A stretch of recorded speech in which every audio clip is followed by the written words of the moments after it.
ಸರಿ, ಕಣ್ಗಳನ್ನು ಮುಚ್ಚಿ ನಾವು ಪ್ರಾರ್ಥನೆ ಮಾಡೋಣ. ಸ್ತೋತ್ರ ಕರ್ತನೆ, ಸ್ತೋತ್ರಪ್ಪ. ಈ ದಿವಸವೂ ಕೂಡ ಕರ್ತನೆ, ವಾಕ್ಯದಿಂದ ನಮ್ಮನ್ನು ಬಲಪಡಿಸಬೇಕು ಅಂತ ನಮ್ಮನ್ನು ಒಪ್ಪಿಸಿಕೊಡುತ್ತಿದ್ದೇವೆ.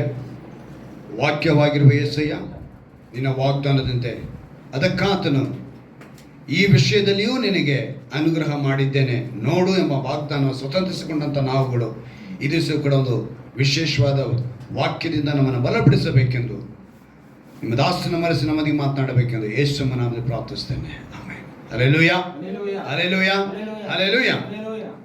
ದೇವರು ಮತ್ತೊಂದು ಆವೃತ್ತಿ ನಿಮ್ಮೆಲ್ಲರೂ ನಾನು ಕಾಣುವಂತೆ, ದೇವರ ವಾಕ್ಯವನ್ನು ನಿಮ್ಗೆಲ್ಲರಿಗೂ ಹಂಚುವಂತೆ ನನ್ನ ಕೊಟ್ಟಂಥ ಈ ಕೃಪೆಯನ್ನು ನಾನು ನೆನೆಸಿ ದೇವರಿಗೆ ಕೃತಜ್ಞತೆ ಸಲ್ಲಿಸ ನಿಮ್ಮೆಲ್ಲರನ್ನು ನಾನು ಹಾರೈಸಿ ಆಶೀರ್ವದಿಸುತ್ತೇನೆ.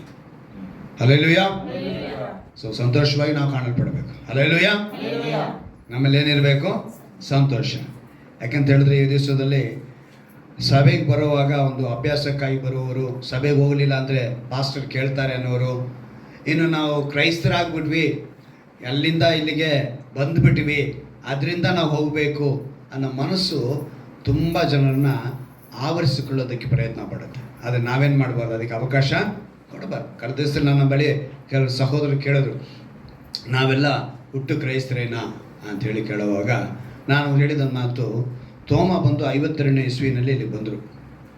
ಅವರು ಬಂದಾಗ ಭಾರತ ದೇಶದಲ್ಲಿ ಅವರು ದೇವರ ರಾಜ್ಯದ ಕೆಲಸವನ್ನು ಆರಂಭಿಸಿದಾಗ ಮೊದಲನೇದಾಗಿ ಅವರು ಬಂದಿದ್ದು ಮಲಬಾರ್, ಕೇರಳ ದೇಶದ ಮಲಬಾರಿಗೆ ಬಂದರು. ಅಲ್ಲಿಗೆ ಬಂದ ನಂತರ ಅಲ್ಲಿಂದ ಅವರು ಪ್ರಯಾಣ ಬೆಳೆಸಿ ಚೆನ್ನೈಗೆ ಬಂದರು. ಚೆನ್ನೈನಲ್ಲಿ ಅವರು ಮತ್ತೆ ಸೇವೆ ಮಾಡಿ, ಅವ್ರು ಸೇವೆ ಆರಂಭಿಸಿದಾಗ ಅವರು ಅನೇಕರೊಂದಿಗೆ, ಬ್ರಾಹ್ಮಣರೊಂದಿಗೆ, ಇನ್ನೊಂದು ಕೇರಳದಲ್ಲಿ ನಂಬೂದರೀಸ್ ಅಂತಾರೆ, ಅವರೊಂಥರ ಕೊಂಡೆ ಸೈಡ್ಗೆ ಹಾಕ್ತಾರೆ, ಶರ್ಟ್ ಹಾಕಲ್ಲ, ಒಂದು ದಾರ ಹಾಕಿರ್ತಾರೆ, ಮಂಚೆ ಉಡ್ತಾರೆ ಅಂತ ಒಂದು ವರ್ಗದವರಿಗೆ ಮೊದಲನೇದಾಗಿ ಅವರು ಸೇವೆಯನ್ನು ಆರಂಭಿಸಿ ಅವರು ಸ್ವಾರ್ಥತೆ ಹೇಳಿದ್ದು. ಆಗ ಅವ್ರಿಗೆ ಅವ್ರ ಥರನೇ ಕೊಂಡೆ ಇಟ್ಕೊಂಡ್ರು, ಅವ್ರ ಥರನೇ ದಾರ, ನಮ್ಗೇನು ಹೇಳಬೇಕು, ಜನವಾರ ಅಂತೀವಿ, ಏನಂತೀವಿ, ಅದನ್ನ ಹಾಕ್ಕೊಂಡು ಅವರ ಮಧ್ಯದಲ್ಲಿ ಅವ್ರ ಥರನೇ ಅವ್ರಿಗೆ ಸೇವೆ ಮಾಡೋದು. ಇವತ್ತಿಗೂ ಅವ್ರ ಥರ ಅವ್ರು ಸೇವೆ ಮಾಡಿದ್ರು ಅನ್ನೋ ಗುರುತಾಗಿ ಸೆಂಟ್ ಥಾಮಸ್ ಮೌಂಟ್ನಲ್ಲಿ ಚೆನ್ನೈನಲ್ಲಿ ಏನು ಮಾಡಿದ್ದಾರೆ, ಅದೇ ವೇಷದಲ್ಲಿ ಅವರು ಒಂದು ರೂಪನ ಇಟ್ಟಿದ್ದಾರೆ. ಥಾಮಸ್ ಮೌಂಟ್ನಲ್ಲಿ ಅವ್ರನ್ನ ಆ ರೀತಿ ಇಟ್ಟಿದ್ದಾರೆ. ಕಾರಣ ಏನು, ಅವರು ಆ ರೀತಿಯಾಗಿದ್ದು ಅವರ ಮಧ್ಯದಲ್ಲಿ ಸೇವೆ ಮಾಡಿದ್ರು. ನಮಗೇನು ಅನಿಸುತ್ತೆ, ಇವತ್ತು ನಾವು ಹೀಗೆ ಬಂದ್ಬಿಟ್ವೇನೋ ಅದರಿಂದ ಹೋಗೋಣ ಅನ್ನೋದಲ್ಲ. ಸೇವೆ ಆರಂಭಿಸಿದಾಗ, ಇಲ್ಲಿ ಯಾರು ಭಾರತ ದೇಶದಲ್ಲಿದ್ದಾಗ ಅವರು ಬಂದು ಸೇವೆ ಆರಂಭಿಸಿದಾಗ ನಾವೆಲ್ಲರೂ ಕೂಡ ಅನ್ಯದಿಂದ ಈ ಕಡೆಗೆ ಬಂದವರೇ. ಈ ಕಡೆಗೆ ಬಂದ ಮೇಲೆ ಸತ್ಯನ ತಿಳ್ಕೊಂಡಿದ್ದೀವಿ, ನಿಜ ದೇವರನ್ನ ತಿಳ್ಕೊಂಡಿದ್ದೀವಿ. ಇವಾಗ ನಾವೇನು ಮಾಡಬೇಕು, ಸತ್ಯದಲ್ಲಿ ನೆಲೆಗೊಳ್ಳಬೇಕು. ನಿಮಗೊಂದು ವಿಷಯ ತಿಳಿಸೋಕೆ ಇಷ್ಟಪಡ್ತೀನಿ. ಒಂದು ಪ್ರಾಂತ್ಯದಲ್ಲಿ ವಾಸ ಮಾಡುವಂಥ ಗಂಡ ಹೆಂಡತಿ, ಗಂಡನ ಹತ್ರ ಹೆಂಡತಿ ಬೆಳಿಗ್ಗೆ ಯಥಾ ಪ್ರಕಾರ ಒಂದು ಸಂತೋಷವಾಗಿ ಅನ್ಯೋನ್ಯವಾಗಿರುವಂಥ ಕುಟುಂಬ. ಹೆಂಡತಿ ಬೆಳಿಗ್ಗೆ ಓಡೋಡಿ ಬಂದು, ರೀ ಫಸ್ಟಿಗೆ ಮಾತ್ರೆ ಹಾಕ್ಕೊಳ್ರಿ ಹಂಗೆ ಹೇಳಿದ ತಕ್ಷಣ, ಅಲ್ವೇ ನನಗೆ ಯಾವುದೇ ರೋಗ ಇಲ್ಲ, ನನಗೇನು ತೊಂದರೆ ಆಗಿಲ್ಲ, ರೀ ಈ ಮಾತ್ರೆ ನಾಳೆ ಎಕ್ಸ್ಪೈರಿ ಆಗ್ಬಿಡ್ತೀರಿ, ಇವಾಗ ಹಾಕೊಂಡ್ಬಿಡ್ರಿ. ಏನು ಹೇಳಿದವಳು, ಮಾತ್ರೆ ಎಕ್ಸ್ಪೈರಿ ಆಗ್ಬಿಡ್ತಾ ಇದೆ, ಅದರಿಂದ ನೀವು ಮಾತ್ರೆ ಹಾಕ್ಕೊಳ್ಳಿ ಎಂದಂತೆ. ತಕ್ಷಣ, ಅಲ್ಲ ಕಣೆ, ನನಗೊಂದು ತಲೆನೋವು ಕೂಡ ಬಂದಿಲ್ಲ, ನಾನು ಏನಕ್ಕೆ ಹಾಕ್ಕೊಳ್ಳಿ ಮಾತ್ರೆ, ತಲೆನೋವು ತಾನೇ ಬಂದಿಲ್ಲ, ಬನ್ನಿ ಸೋಫಲ್ಲಿ ಕೂತ್ಕೊಳ್ಳಿ, ನಾವಿಬ್ಬರು ಮಾತಾಡೋಣ ಅಂದಂತೆ. ಅವಳ ಅರ್ಥ ಏನು, ನಾವು ಮಾತಾಡೋಣ ಕೂತ್ಕೊಳ್ಳಿ, ತಲೆನೋವು ಬರುತ್ತೆ, ಎಲ್ಲ ನೋವು ಬರುತ್ತೆ ಅಂದರೆ ಒಂದು ಮಾತ್ರೆಗೆ ಏನಿದೆ, ಎಕ್ಸ್ಪೈರಿ. ಒಂದು ಔಷಧಿಗೆ ಏನಿದೆ, ಎಕ್ಸ್ಪೈರಿ ಇದೆ. ಈ ಭೂಮಿ ಮೇಲೆ ಇರುವಂಥ ಎಲ್ಲ ಗಿಡ ಮರ ಬಳ್ಳಿ ಎಲ್ಲದಕ್ಕೂ ಕೂಡ ಎಕ್ಸ್ಪೈರಿ ಇದೆ. ಉಂಟು ಮಾಡಲ್ಪಟ್ಟಂಥ ಮನುಷ್ಯನಿಗೂ ಎಕ್ಸ್ಪೈರಿ ಇದೆ. ಆದರೆ ಅವ್ರು ಉಂಟು ಮಾಡಲ್ಪಟ್ಟಿದ್ದಲ್ಲಿ ಎಕ್ಸ್ಪೈರಿ ಇಲ್ಲದೆ ಇರೋದು ಯಾವುದು ಅಂದರೆ ಆಕಾಶ, ಭೂಮಿ. ಅದಕ್ಕೆ ದೇವ್ರು ಏನು ಹೇಳ್ತಾರೆ, ನಿಮ್ಮ ಪರವಾಗಿ ಸಾಕ್ಷಿ ಹೇಳಕ್ಕೆ ನಾನು ಯಾರನ್ನು ಕರಿತೀನಿ ಅಂದರು, ಆಕಾಶವನ್ನ ಭೂಮಿನ ಕರಿತೀನಿ ಅಂತ ಹೇಳಿದ್ರೆ. ಯಾಕಂದ್ರೆ ಇವರಿಬ್ರು ಲ್ಯಾಪ್ಸ್ ಆಗಲ್ಲ, ಇವರಿಗೆ ಎಕ್ಸ್ಪೈರಿನೇ ಇಲ್ಲ. ನನ್ನ ಜೊತೆ ಕೆಲಸ ಮಾಡೋಣ ಅಂತ ಸುಮ್ಮನೆ ಏನಾದ್ರು ಒಂದು ಪ್ರಶ್ನೆ ಕೇಳ್ತಾನೆ ಇರ್ತಾರೆ, ಅವ್ರಿಗೆ ಹೇಳ್ತಾನೆ ಇರ್ಬೇಕು ನಾನು ಉತ್ತರ. ಅಲ್ಲ, ದೇವ್ರು ಮಾಡಿದ್ರೆ ಒಳ್ಳೇದಂತಾನೆ ಮಾಡಬೇಕು, ಯಾಕೆ ಕ್ರಮವಿಲ್ಲದೆ ಮಾಡಿದ್ರು? ಆದಿಕಾಂಡದಲ್ಲಿ ಮೊದಲನೇ ಅಧ್ಯಾಯದಲ್ಲಿ ಮೊದಲನೇ ವಾಕ್ಯಕ್ಕೂ ಎರಡನೇ ವಾಕ್ಯಕ್ಕೂ ಬಹಳ ವ್ಯತ್ಯಾಸಗಳಿದೆ. ಬಹಳ ದೊಡ್ಡ ದೊಡ್ಡ ವಿಷಯ ಅದರಲ್ಲಿ ಅಡಗ್ಬಿಟ್ಟಿದೆ. ಮೊದಲನೇ ವಾಕ್ಯದಲ್ಲೇ ಆದಿಯಲ್ಲಿ ಏನು ಮಾಡಿದ್ರು ಅಂತೇಳಿ, ಆದಿಯಲ್ಲಿ ದೇವರು ಏನು ಮಾಡೋದಂತೆ, ಆಕಾಶವನ್ನ ಭೂಮಿಯನ್ನ ಉಂಟು ಮಾಡೋದನ್ನು ಬರೋದು. ಆದರೆ ಭೂಮಿ ಹೆಂಗಿತ್ತಂತೆ, ಕ್ರಮವಿಲ್ಲದೆ. ದೇವರು ಒಳ್ಳೇದು ಮಾಡೋರ ಕೆಟ್ಟದ್ದು ಮಾಡೋರ ಅಂತ ಪ್ರಶ್ನೆ ನನ್ನ ಹತ್ರ ಕೇಳ್ತಾರೆ. ಆಗ ಅವರಿಗೆ ನಾನು ಬಿಡಿಸಿ ಮತ್ತೆ ಎಲ್ಲಿಂದ ಸ್ಟಾರ್ಟ್ ಮಾಡಿ ಅವರಿಗೆ ಪ್ರವಾದಿ ಯೆಶಾಯ ಮೂಲಕ ಏನಂತ ಹೇಳ್ತಾರೆ, ಅವನು ಉನ್ನತೋನ್ನತನಿಗೆ ನಾನೇನೇ ಮಾಡ್ತೀನಿ, ಸಿಂಹಾಸನವನ್ನ ಏರುವೆನೋ ಅಂತ ಮನಸ್ಸಿನಲ್ಲಿ ಯಾವಾಗ ಅಂದುಕೊಳ್ತಾನೋ ಅದಕ್ಕಿಂತ ಮುಂಚೆ ದೇವರಿಗೆ 3 ಜನ ಪ್ರಧಾನ ದೂತರು. ಒಬ್ಬನು ಗೆಬ್ರಿಯೇಲ, ಎರಡನೇವನು ಮಿಕಾಯೇಲ, ಮೂರನೇವನು ಲೂಸಿಫರ್. ಮಿಕಾಯೇಲನ ಕೆಲಸ ಸಂಹಾರ ಮಾಡುವುದು, ದೇವರಿಗಾಗಿ ಯುದ್ಧ ಮಾಡುವವನು. ಗೆಬ್ರಿಯೇಲನ ಕೆಲಸ ಸಂದೇಶ, ಮೆಸೇಜ್ ಕೊಡೋನು. ಅದಕ್ಕೇನೆ ಏಸು ಹುಟ್ಟಿದಾಗ ಯಾರು ಬಂದಿದ್ದು, ಗೆಬ್ರಿಯೇಲನೇ ಬಂದಿದ್ದು. ಆಯ್ತಾ? ಮೂರನೇವನು ಯಾರು ಅಂತ ಹೇಳಿದ್ರೆ ಲೂಸಿಫರನು. ಇವನು ಭೂಮಿಯಲ್ಲಿರುವಂಥ ಏನೇನು ದೇವರು ಸೃಷ್ಟಿ ಮಾಡಿದಾರೋ, ವಜ್ರ, ವೈಡೂರ್ಯ, ಕೋಮೇದಕ, ಪಚ್ಚ, ಬೇರುಲ, ಈ ಇದ್ರುಗಳ ಮಧ್ಯದಲ್ಲಿ ಅವನ ಉಂಟು ಮಾಡಿ ಬಹಳ ಸೌಂದರ್ಯವುಳ್ಳವನು. ಇಲ್ಲಿ ಸೈತಾನ ಅಂದ ತಕ್ಷಣ 2 ಕೊಂಬು, 2 ಹಲ್ಲು, ಕೊರೆ ಹಲ್ಲು ಇದೆಲ್ಲ ಇರೋನು ಸೈತಾನ್ ಅಂತ ಭೂಮಿ ಮೇಲೆ ಮನುಷ್ಯ ಉಂಟು ಮಾಡ್ಕೊಂಡ್ಬಿಟ್ಟಿದ್ದಾನೆ. ಕಪ್ಪು ಡ್ರೆಸ್ಸು, ಬಿಳಿ ಡ್ರೆಸ್ಸು, ಇದೆಲ್ಲ ಸೈತಾನ, ದೆವ್ವ, ಪಿಶಾಚಿಗಳಿಗೆ ತೋರಿಸುವಂಥ ಇದು ಭೂಮಿ. ಆದರೆ ಹಾಗಲ್ಲ, ಅವನು ಬಹಳ ಸೌಂದರ್ಯವುಳ್ಳವನು. ಅವನೇನು ಮಾಡ್ದ, ಯಾವಾಗ ಹಿಂಗೆ ಅಂದ್ಕೊಂಡ್ನೋ ದೇವ್ರೇನು ಮಾಡಿದ್ರು, ಅವನ ಮನಸ್ಸಿನಲ್ಲಿ ಅಂದ್ಕೊಂಡಿದ್ದೀನೋ, ಬಾಯಿಂದ ಹೇಳಲೇ ಇಲ್ಲ, ಮನಸ್ಸಿನಾಗ ಅಂದ್ಕೊಂಡಿದ್ದ ತಕ್ಷಣ ದೇವ್ರೇನು ಮಾಡಿದ್ರು, ನಡೆಯಪ್ಪ ನೀನು ಸೀಟ್ ಖಾಲಿ ಮಾಡು ಅಂತೇಳಿ ಪಾತಾಳಕ್ಕೆ ತಳ್ಳಿದ್ರು, ಭೂಮಿ ಮೇಲೆ ತಳ್ಳಿದ್ರು ಅವನ್ನ. ಅವನು ಬರೋವಾಗ ಹೇಳ್ಬಿಟ್ಟು ಬಂದ, ನಿನ್ನ ಹೆಸರು ಹೇಳಿ ನಾನು ಕೆಡಿಸ್ತೀನಿ ಎಲ್ಲರನ್ನು. ಹಂಗೆ ಬಂದಿದ್ದ ತಕ್ಷಣ ಕ್ರಮವಿದ್ದಂಥ ಭೂಮಿನ ಏನು ಮಾಡ್ಬಿಟ್ಟ, ಕ್ರಮವಿಲ್ಲದೆ ಮಾಡ್ಬಿಟ್ಟ.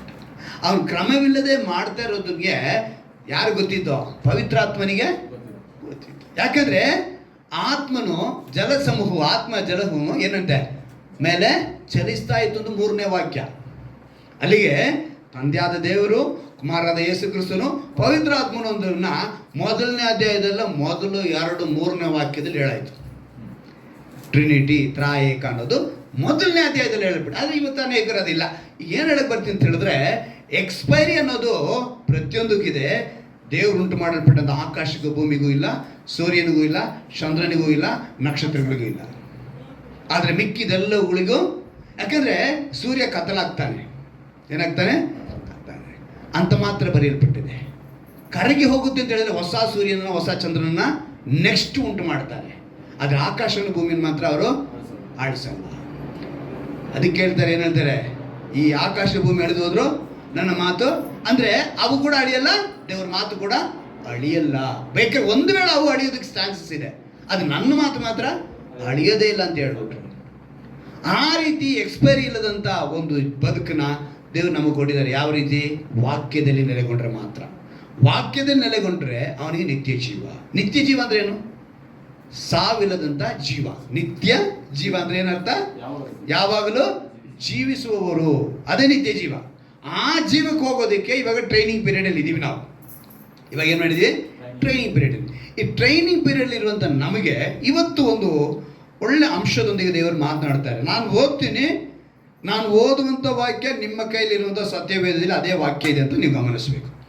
ಪ್ರವಾದಿ ಯೆಶಾಯನ ಗ್ರಂಥ 33ನೇ ಅಧ್ಯಾಯ 15, 16, 17ನೇ ವಾಕ್ಯ ಇವತ್ತು ನಾವು ತೆಗೆದುಕೊಂಡಂಥ ದೇವರು ನಮ್ಗೆ ಕೊಡುವಂಥ ವಾಕ್ಯ ಧ್ಯಾನಾಂಶ. ಪ್ರವಾದಿ ಯೆಶಾಯ 33ನೇ ಅಧ್ಯಾಯ 15ನೇ ವಾಕ್ಯವನ್ನು ನಾನು ಓದ್ತೀನಿ, ಕೇಳಿ. 15, 16, 17.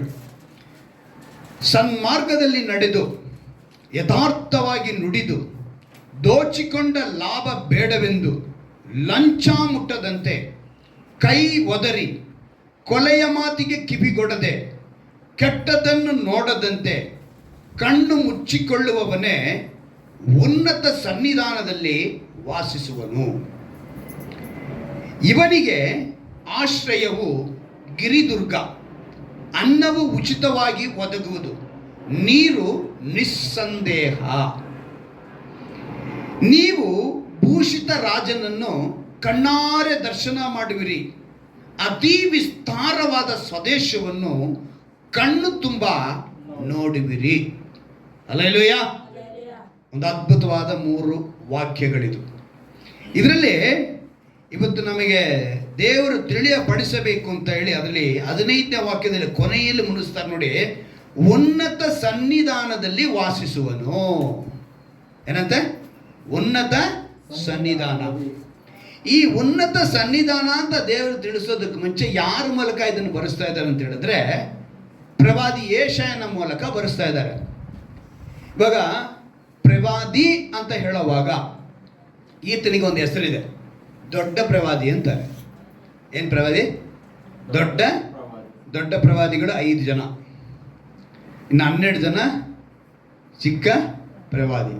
ದೊಡ್ಡ ಪ್ರವಾದಿಗೂ ಚಿಕ್ಕ ಪ್ರವಾದಿಗೂ ವ್ಯತ್ಯಾಸ ಏನು? ದೊಡ್ಡ ಪ್ರವಾದಿ ಅಂದರೆ ಉದ್ದಕ್ಕಿರ್ತಾನ, ಇಲ್ಲ ದಪ್ಪಕ್ಕಿರ್ತಾನ? ದೊಡ್ಡ ಪ್ರವಾದಿ ಚಿಕ್ಕ ಪ್ರವಾದಿ ಅಂತ ಹೇಳೋದಕ್ಕೆ ಕಾರಣ ಏನು? ದೇವರೊಂದಿಗಿದ್ರು, ಎಲ್ಲರೂ ದೇವರೊಂದಿಗಿದ್ದವರೇ. ದೊಡ್ಡ ಪ್ರವಾದಿ ಚಿಕ್ಕ ಪ್ರವಾದಿ ಅಂತ ಹೇಳೋದಕ್ಕೆ ಕಾರಣ, ಇವರು ದೇವರಿಗೂ ಮನುಷ್ಯರಿಗೂ ಮಧ್ಯವರ್ತಿಯವರು. ಇವರು ಏನಾಗಿದ್ರು? ಪ್ರವಾದಿಗಳು. ಅಂದರೆ ಈ ಕೆಲಸನ ಹೆಚ್ಚು ಕಾಲ ಮಾಡಿದ್ರು. ಎಷ್ಟು ಕಾಲ ಮಾಡಿದ್ರು? ಹೆಚ್ಚು ಕಾಲ. ಈಗ ಯೆಶಾಯ ಗ್ರಂಥದಲ್ಲಿ ಎಷ್ಟು ಅಧ್ಯಾಯ ಇದೆ?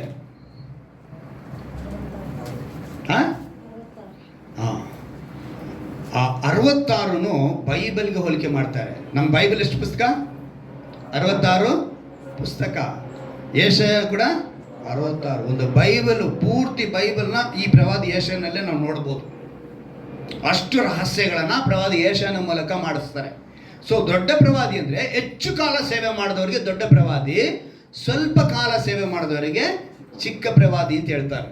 ಸೊ ಈ ದೊಡ್ಡ ಸೇವೆ ಮಾಡಿದಂಥ, ಹೆಚ್ಚಾಗಿ ಸೇವೆ ಮಾಡಿದಂಥ ಈ ಪ್ರವಾದಿ ಯೆಶಾಯ ರಾಜ ಪರಂಪರೆಗೆ ಸೇರಿದವನು.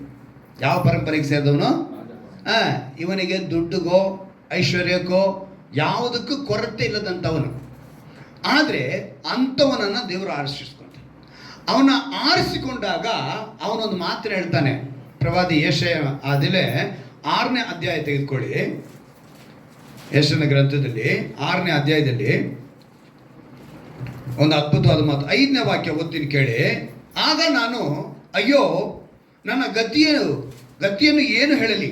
ನಾಶವಾದೇನಲ್ಲ. ನಾನು ಹೊಲಸು ತುಟಿಯವರ ಮಧ್ಯದಲ್ಲಿ ವಾಸಿಸುವನು ಅಂತ ಹೇಳ್ತಾನೆ. ಪ್ರವಾದಿ ಏನ ದೇಶ ಹೇಳ್ತಾನೆ? ನಾನು ಹೊಲಸು ತುಟಿಯವನು. ಅದು ಮಾತ್ರವಲ್ಲ, ಹೊಲಸು ತುಟಿಯವರ ಮಧ್ಯದಲ್ಲಿ ವಾಸಿಸುವನು ಅಂತ ಹೇಳ್ತಾನೆ.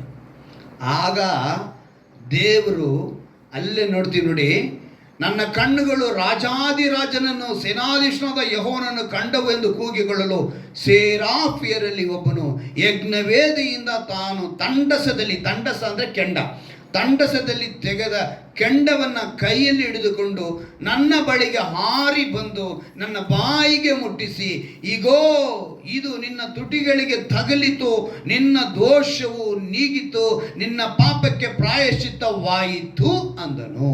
ಹಲ್ಲೆಲೂಯಾ.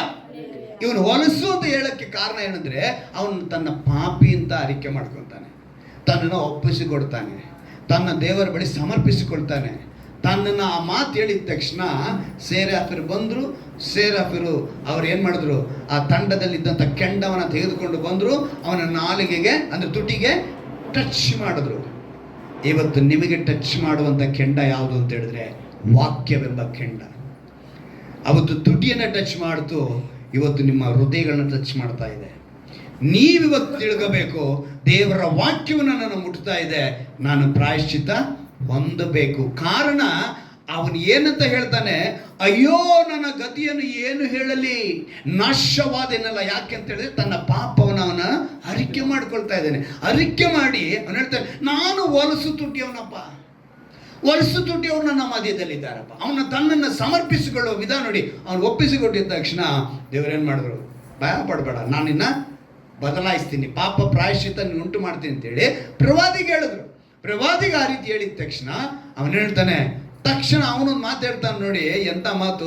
ಆಗ ಯಾವನನ್ನು ಕಳಿಸಲಿ, ಯಾವನು ನನಗೋಸ್ಕರ ಹೋಗುವನು ಎಂಬ ಕರ್ತನು ನೋಡಿ ಕೇಳಿ, ಈಗೋ ನಾನಿದ್ದೇನೆ ಅಂತ. ಆಗ ದೇವರು ಹೇಳಿದ್ರು, ನಾನು ಯಾರನ್ನು ಕಲಿಸ್ಲಪ್ಪ, ನಾನು ಕೆಲಸವಾಗಿದ್ದೆ, ಚಿಂತನೆ ಮಾಡಬೇಡಿ, ಈಗ ನಾನು ಏನಾಗ್ಬಿಟ್ಟೆ, ಪರಿಶುದ್ಧನಾಗ್ಬಿಟ್ಟೆ, ನಾನೇನು ಮಾಡ್ತೀನಿ, ನಿನ್ನ ಕೆಲಸವಾಗಿ ಹೋಗ್ತೀನಿ ಅಂತ ಹೇಳ್ದ ಪ್ರವಾದಿ. ಅಂಥ ಪ್ರವಾದಿ ಮೂಲಕ ದೇವರು ಇವತ್ತು ನಮಗೆ ತಿಳಿಯಪಡಿಸ್ತಿದ್ದಾರೆ. ಈ ವಾಕ್ಯದಲ್ಲಿ 33ನೇ ಅಧ್ಯಾಯದಲ್ಲಿ ನಾವು ನೋಡ್ತೀವಿ, ಏನಂತ ನೋಡ್ತೀವಿ ಅಂದರೆ, ಯಾವ ರೀತಿಯಾಗಿ ದೇವರ ಆಶೀರ್ವಾದವನ್ನು, ಅಂದರೆ ಉನ್ನತ ಸನ್ನಿಧಾನದಲ್ಲಿ ವಾಸಿಸುವನು.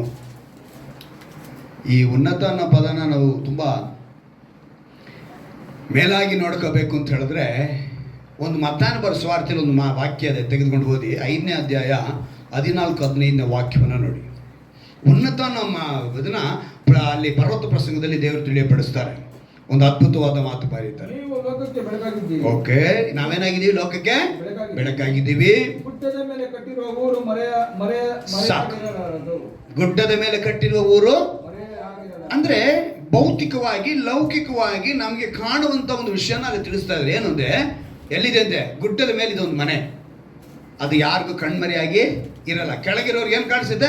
ಆ ಗುಡ್ಡದ ಮೇಲೆ ಒಂದು ಮನೆ ಇದೆಯಪ್ಪ, ಕಾಣಿಸಲ್ವಾ? ಹಾಗೆ ಉನ್ನತ ಸ್ಥಾನದಲ್ಲಿರುವವನು, ಆ ಉನ್ನತ ಸನ್ನಿಧಾನದಲ್ಲಿರುವವನು, ಉನ್ನತ ಸನ್ನಿಧಾನದಲ್ಲಿ ವಾಸಿಸುವನು ಎಲ್ರಿಗೂ ಕಾಣಿಸ್ತಾನೆ. ಹಲ್ಲೆಲೂಯಾ. ಆಗ ಉನ್ನತ ಸನ್ನಿಧಾನ ಅಂದ್ರೆ ಯಾವುದು ಅಂತ ತಿಳ್ಕೊಬೇಕು ಅಲ್ವಾ? ಈಗ ಸತ್ಯವೇದದಲ್ಲಿ ಹೇಳ್ತಾರೆ ನೋಡಿ, ಚೆನ್ನಾಗಿ ನೋಡಿ, ಇಲ್ಲಿ ಮುಖ್ಯವಾಗಿ ಗಮನಿಸಬೇಕಾಗಿರೋದು ಆ ಉನ್ನತ ಸನ್ನಿಧಾನದಲ್ಲಿ ವಾಸಿಸುವನು ಅಂತ ಹೇಳಿದಾಗ ನಾವು ಚೆನ್ನಾಗಿ ಅರ್ಥ ಮಾಡ್ಕೋಬೇಕು. ಈಗ ಎಷ್ಟು ಜನಕ್ಕೆ ನಾನಂತೂ ಒಂದು ಸಲ ಹೋಗಿದ್ದೀನಿ ಅಷ್ಟೇ. ಊಟಿ, ಕೊಡೆಕಾನಲ್, ಮೂನಾರ್ ಇದೆಲ್ಲ ಬಂದ್ಬಿಟ್ಟು ಬೇಸಿಗೆ ಕಾಲದಲ್ಲಿ ಏನು ಮಾಡ್ತಾರೆ, ಹೆಚ್ಚಿಗೆ ಜನ ಅಲ್ಲಿ ಪ್ರಯಾಣ ಬೆಳೆಸ್ತಾರೆ. ಏನಕ್ಕೆ ಅಂದರೆ ಒಂದು ತಂಪಿಗೆ ಇರುತ್ತೆ ಸ್ಥಳ ಅಂಥೇಳಿ. ಆದರೆ ಕೆಳಮಟ್ಟಕ್ಕೆ ಅಂದರೆ ಸೂರ್ಯನ ಉಷ್ಣಾಂಶ, ಅವನ ಕಿರಣ ಮೊದಲನೇದಾಗಿ ಮುಟ್ಟೋದು ಎಲ್ಲಿ ಅಂತ ಹೇಳಿದ್ರೆ ಕೆಳಭಾಗಕ್ಕೆ, ಭೂಮಿಗೆ. ಆದರೆ ಸಮುದ್ರದ ಮಟ್ಟಕ್ಕೆ ಮೇಲಕ್ಕೆ ಇರುವಂಥ ಪ್ರದೇಶಗಳೆಲ್ಲ ತಂಪಾಗೇ ಇರ್ತವಂತೆ. ಆ ಉನ್ನತ ಸ್ಥಾನವು ಹೆಂಗಿರ್ತದೋ ತಂಪಾಗೇ ಇರ್ತದೆ. ಅಂದರೆ ಉನ್ನತದಲ್ಲಿ ಒಂದು ಸಮಾಧಾನ, ಒಂದು ಆಶೀರ್ವಾದ ಒಂಥರ ಕಾಣಿಸುತ್ತೆ. ಹೆಚ್ಚಾಗಿ ಜನ ಏನು ಮಾಡ್ತಾರೆ, ಆ ರೀತಿಯಾಗಿ ಪ್ರಯಾಣ ಬೆಳೆಸುವುದಕ್ಕೆ ಮಾಡ್ತಾರೆ. ಅವಾಗ ಆ ಉನ್ನತವನ್ನು ಈ ಸತ್ಯದಲ್ಲಿ ಏನು ತಿಳಿಸ್ತಾರೆ, ಪ್ರಜೆಗಳೆಲ್ಲ ದೇವರು ಬಯಸೋದು, ನನ್ನ ಪ್ರಜೆಗಳು ಕೂಡ ಆ ಥರ ಉನ್ನತವಾಗಿ ಇರಬೇಕು. ಈ ಪ್ರವಾದಿ ಯೆಶಾಯನ ಮೂಲಕ ದೇವರು ಏನಂತ ಇಷ್ಟಪಡ್ತಿದ್ದಾರೆ ಅಂತ ಹೇಳಿದ್ರೆ, ನನ್ನ ಪ್ರಜೆಗಳು, ನನ್ನ ವಿಶ್ವಾಸಿಗಳು, ನನ್ನ ಜನರು ಆ ಥರ ಉನ್ನತ ಸನ್ನಿಧಾನದಲ್ಲೇ ವಾಸ ಮಾಡಬೇಕು, ಉನ್ನತ ಆಶೀರ್ವಾದಗಳಲ್ಲೇ ವಾಸ ಮಾಡಬೇಕು. ಆತ್ಮಿಕತೆಗಾಗಿ ಒಂದು ವಿಷಯ ಹೇಳ್ತೀನಿ. ರಾಜಹಂಸ ಅಂದರೆ ಗೊತ್ತಾ? ಎಷ್ಟು ಜನ ಗೊತ್ತು ರಾಜಹಂಸ ಅಂದರೆ? ಇಬ್ಬರಿಗೆ ಮಾತ್ರ ಗೊತ್ತು, 3. ಬಿಳಿಗಿರುತ್ತೆ ಬಾತುಕೋಳಿ, ಅದು ಆದರೆ ಅದನ್ನು ಬಾತುಕೋಳಿ ಅಂತ ಹೇಳಲ್ಲ, ರಾಜಹಂಸ ಅಂತ ಹೇಳ್ತಾರೆ. ಆ ರಾಜಹಂಸ ಎಲ್ಲಿ ವಾಸ ಮಾಡುತ್ತೆ ಅಂತ ಹೇಳಿದ್ರೆ ಸರೋವರಗಳಲ್ಲಿ ಮಾತ್ರ ವಾಸ ಮಾಡುತ್ತೆ. ಅದು ಸರೋವರ ಅಂದರೆ ಏನು? ಈಗ ಬೆಟ್ಟದಿಂದ ಗುಡ್ಡದಿಂದ ನೀರು ಹರಿದ್ಕೊಂಡ್ಬರುತ್ತೆ.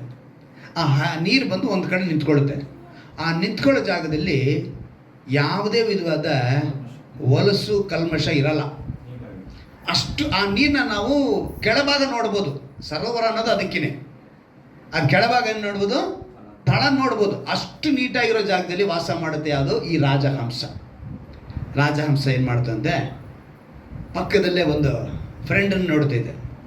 ಅಂದರೆ ಸುತ್ತಮುತ್ತ ಇರುವಂಥದ್ರಲ್ಲಿ ಒಬ್ಬರು ನೋಡ್ದು. ಯಾರು ಅಂತ ಹೇಳಿದ್ರೆ ಒಂದು ಹಂದಿ ಮರಿ ನೋಡ್ದು. ನೋಡಿ ಹಂದಿ ಮರಿ, ನೋಡು, ನೀನು ನನ್ನ ಜೊತೆ ವಾಸ ಮಾಡ್ಬೋದಲ್ಲ, ಎಷ್ಟು ಶುದ್ಧವಾಗಿದೆ, ಬಾ ನಾವು ಒಟ್ಟಿಗೆ ವಾಸ ಮಾಡೋಣ ಅಂತ ಹಂದಿ ಮರಿನ ಕರೀತಂತೆ ರಾಜಹಂಸ. ಅದಕ್ಕೆ ರಾಜಹಂಸ ಹೇಳ್ದಂತೆ, ನನಗೆ ಬರ್ಗದಕ್ಕೇನು ತೊಂದರೆ ಏನಿಲ್ಲ, ನನಗೆ ಅಲ್ಲಿ ಕೂಡ ಕೆಸರಿದ್ರೆ ಸಾಕು ಬಂದ್ಬಿಡ್ತೀನಿ ಅಂತಂತೆ. ಏನ ಹಂದಿ ಏನಂತ ಹೇಳ್ದು? ಕೆಸರಿದ್ರೆ ನಾನು ಅಲ್ಲಿ ಕೂಡ ಬಂದ್ಬಿಡ್ತೀನಿ. ಇವತ್ತು ಮನುಷ್ಯ ಹೀಗೇನೆ, ಸಭೆಯಲ್ಲೇ ಇರ್ತಾನೆ, ಸಭೆಯಲ್ಲೇ ಇದ್ಕೊಳ್ತಾನೆ, ಅದರ ಪರಿಶುದ್ಧತೆನ ಕಳ್ಕೊತಾನೆ. ಕಾರಣ ಏನು? ಅವನ ಸಂಘ ಎಲ್ಲಿದೆ? ಹೆಸರಿನ ಮೇಲೆ ಇದೆ. ಸೊ ನಾವೇನು ಮಾಡಬೇಕು? ರಾಜಹಂಸದಂತೆ ಪರಿಶುದ್ಧವಾಗಿ, ಆಗಲೇ ಪ್ರವಾದಿ ಯೆಶಾಯನ ಮೂಲಕ ನನ್ನ ಪ್ರಜೆಗಳು ಉನ್ನತದಲ್ಲಿ ವಾಸ ಮಾಡಬೇಕು. ಈ ಉನ್ನತದಲ್ಲಿ ವಾಸ ಮಾಡಬೇಕು ಅಂತ ಹೇಳುವಾಗ ದೇವರು ಕೆಲವು ವಿಷಯಗಳನ್ನ ನನಗೆ ತಿಳಿಸಿದ್ರು. ಹೇಗೆ ಉನ್ನತವಾದದ್ದನ್ನ ಅಂದರೆ ಅವನ ಮೊದಲನೇದು ಅವನ ಗುಣ ಚೆನ್ನಾಗಿರ್ಬೇಕು. ಯೇಸು ಅದನ್ನು ತೋರಿಸ್ಕೊಡ್ತಾರೆ. ಹೇಗೆ ತೋರಿಸ್ಕೊಟ್ರು? ಮಹಿಮೆ ಸಿಂಹಾಸನ ಬಿಟ್ಟು ಬಂದರು. ಅದಕ್ಕೆ ಗುರುತಾಗಿ ಒಂದು ಕಥೆ ಹೇಳ್ತಾರೆ. ಲೂಕನು ಬರೋ ಸುವಾರ್ತೆ 10ನೇ ಅಧ್ಯಾಯ ತೆಗೆದುಕೊಳ್ಳಿ. ಲೂಕನು ಬರೋ ಸುವಾರ್ತೆ 10ನೇ ಅಧ್ಯಾಯ. ಒಂದು ಅದ್ಭುತವಾದ ಒಂದು ಘಟನೆನ ಅಲ್ಲಿ ತಿಳಿಸ್ತಾರೆ ದೇವರು.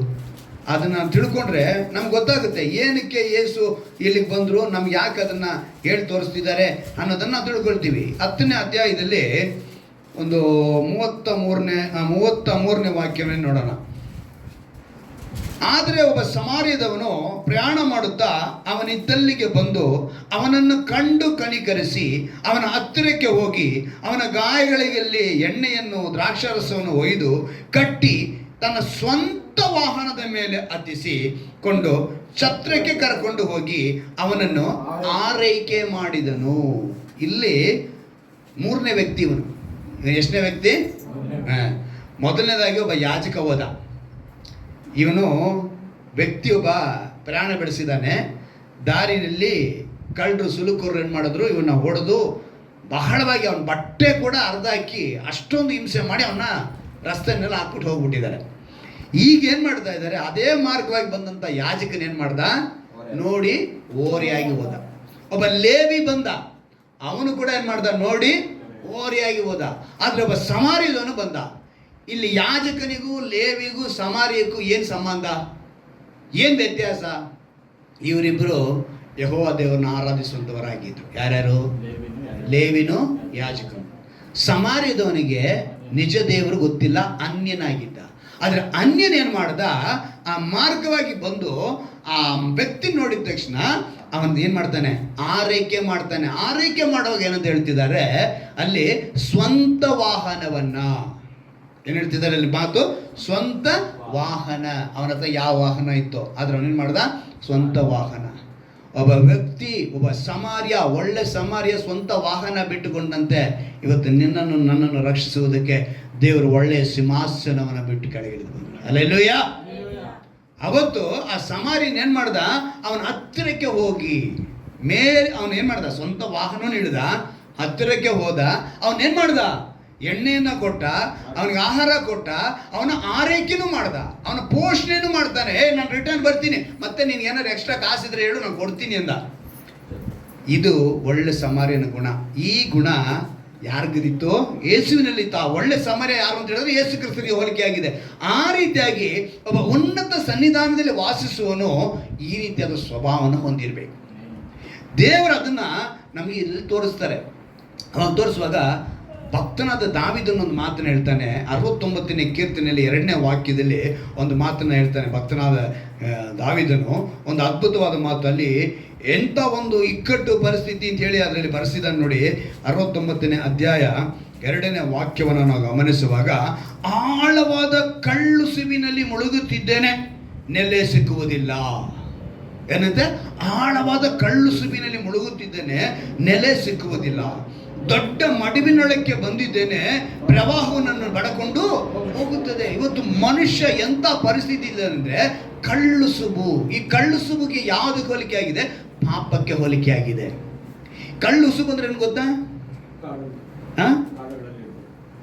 ಒಬ್ಬ ಮನುಷ್ಯ ಒಳಗೆ ಬಿದ್ದೋಗಿದ್ದ ತಕ್ಷಣ ಹಂಗೆ ಮುಳ್ಕೊಂಡು ಅದನ್ನೇ ಕಳ್ಳು ಸುಬು ಅಂತ ಹೇಳೋದು. ಹಂಗೆ ಒಳಗೊಟ್ಟೋಗ್ತಾನೆ, ಅದು ಕಾಣಿಸೋದೇ ಇಲ್ಲ, ಕೆಸರು ಅಂತ ಕಾಣಿಸೋದೇ ಇಲ್ಲ. ಆದರೆ ಬಿದ್ದಿದ ತಕ್ಷಣ ಅದು ಒಳಗಡೆ ಎಳ್ಕೊಳ್ತಾನೆ ಇರುತ್ತೆ. ಈ ರೀತಿಯಾಗಿ ಒಬ್ಬ ಮನುಷ್ಯನನ್ನ ಪಾಪವೆಂಬುದು ಅದನ್ನು ಎಳ್ಕೊಂತಾನೆ ಇರುತ್ತದೆ. ಆದರೆ ನೀನೇನು ಮಾಡಬೇಕು? ಕೈ ಕೊಡಬೇಕು ದೇವರಿಗೆ. ಅವ್ರೇನು ಮಾಡ್ತಾರೆ?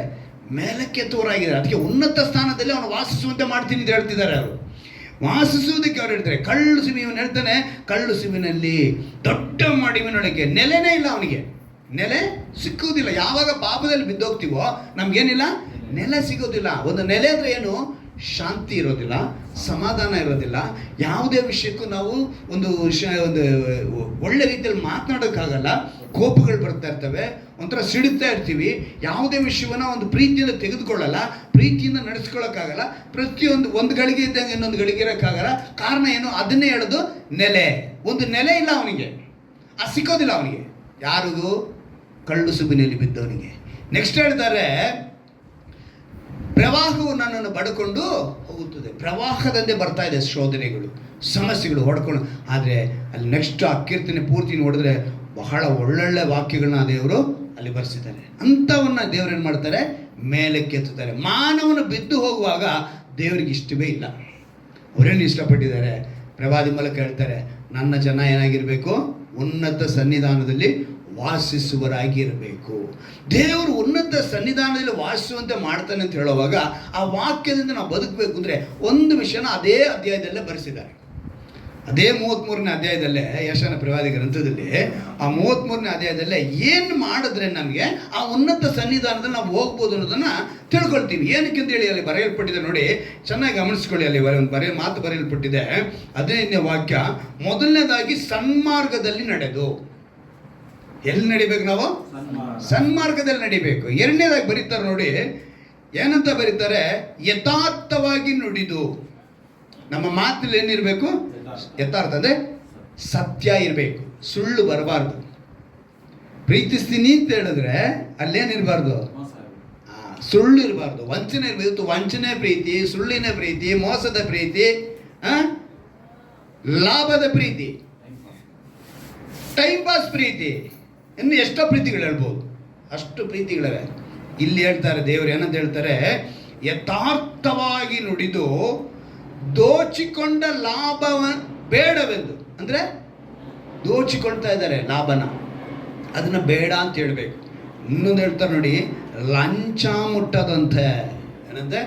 ಲಂಚ ಮುಟ್ಟದಂತೆ ಕೈ ಒದರಿ ಕೊಲೆಯ ಮಾತಿಗೆ, ಇದು ಬಹಳ ಮುಖ್ಯ, ಕೊಲೆಯ ಮಾತಿಗೆ ಕಿವಿಗೊಡದೆ. ಈ ಕೊಲೆಯ ಮಾತು ಅಂತ ಹೇಳಿದ ತಕ್ಷಣ ನನಗೆ ಒಂದು ಅದ್ಭುತವಾದ ವಿಷಯ ತಿಳಿಯಬೇಕು. ದೇವರು ಪ್ರತಿಯೊಂದು ವಿಷಯನ ಮಾಡ್ಕೊಂಡು ಬರುವಾಗ ಕ್ರಮವಾಗಿ ಎಲ್ಲವನ್ನು, ಕ್ರಮವಿಲ್ಲದೆ ಇರೋದನ್ನ ಕ್ರಮಪಡಿಸೋ ದೇವರು ನಮ್ಮ ದೇವರು. ಆದರೆ ಇಲ್ಲಿ ನಮಗೆ ಹಂಗೆ ಅಂದಿದ ತಕ್ಷಣ ದೇವರೇ, ಈಗ ಅವನು ಕೊಲೆ ಮಾತಿಗೆ ಕಿವಿಗೊಡದೆ ಕೆಟ್ಟದನ್ನು ನೋಡದಂತೆ ಕಣ್ಣು ಮುಚ್ಚಿಕೊಳ್ಳುವನೇ ಉನ್ನತ ಸನ್ನಿಧಾನದಲ್ಲಿ ವಾಸಿಸುವನು ಅಂತ ಹೇಳ್ತೀಯಲ್ಲ, ಅವನ ಕೈ ಒದರ್ಕೊಳ್ಬೇಕು ಅಂತ ಹೇಳ್ತಿದ್ಯಲ್ಲ.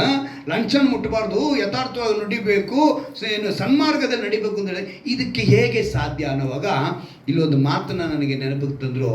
ಅರಣ್ಯಕಾಂಡದಲ್ಲಿ 35ನೇ ಅಧ್ಯಾಯದಲ್ಲಿ ಒಂದು ಮಾತನ್ನು ದೇವರು ನೆನಪಿಗೆ ತಂದರು. ಅರಣ್ಯಕಾಂಡ 30ನೇ ಅಧ್ಯಾಯ 35, ಅರಣ್ಯಕಾಂಡ